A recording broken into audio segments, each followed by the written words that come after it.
Hello, dear friends. This is Kira Rudik, member of Ukrainian parliament and leader of the political party Holos.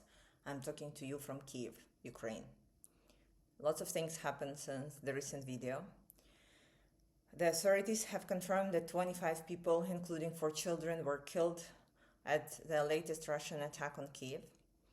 We are mourning with the families and praying with the injured ones for their quick recovery. But if you look at it without remembering about all the red carpets, handshakes and hugs, here on the ground in Ukraine nothing changed. Russia keeps pushing us at the battlefield. They are attacking our peaceful cities, killing people. And this brink of hope that some people had after President Trump's statement, right now it just seems gone. We are facing an incredibly hard winter.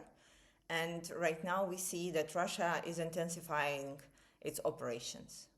So there were many questions about why did President Trump was giving Putin this deadline. First it was 50 days, then 10 days, then 2 weeks. These deadlines, they end particularly this week. And now we know why was that, because of the meeting in China, where all the leaders have, again, been shaking hands and talking with the international criminal and agreeing to some futuristic projects. Again, given that he is a person responsible for hundreds of thousands dead and hundreds of children that were kidnapped from Ukraine. We cannot talk about specific numbers, but we know the scale of it. And so right now, Russia is entirely incorporated into the global East. This means that the only way for Ukraine is to be incorporated in the global West. And we have been saying since the day one to all the administrations, starting from Biden's administration and then to President Trump's administration, look, we have gone through that with Russia. We have gone through that with Putin. Like the negotiation, the discussion is no go. We have done this in 2014, and there were the ceasefires, there were the agreements, and nothing ever worked because their main goal is to rebuild Russian Empire or USSR or whatever that would be. And this means that Ukraine's sovereignty will be destroyed. This is their plan, and they have not moved away from this plan, again, since the day one. Unfortunately, our partners were having these illusions that you can somehow agree with Russia, that everybody who failed before, they were just not doing it right. And every new American president has this global idea of relaunch the relations with Russia. Russia is looking at it with the laugh, and they are making the jokes in Russian media about that, because again, their strategy is pretty simple. They are influencing the countries that they think that are of their own, and to make them either the satellites of Russia and rebuild the empire, or to destroy them. This is what they're trying to do with Ukraine. And the only proper way of fighting back is actually fighting back. And unfortunately, this is not the answer that anybody from our Western allies liked. But again, this is the only way.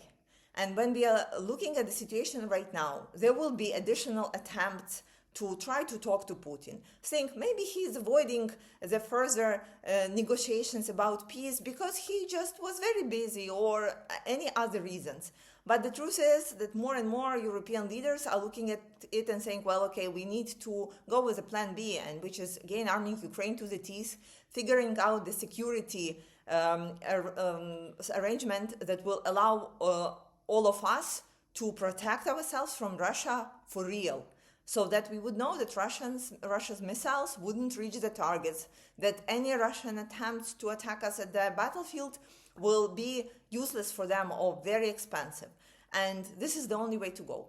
This is not the way that I would want for our country, but unfortunately, this is the only realistic one. Of course, this week, there would be perhaps calls for European leaders to President Trump trying to say, okay, let's go ahead with the sanctions, with everything else, try to put a real pressure on Russia.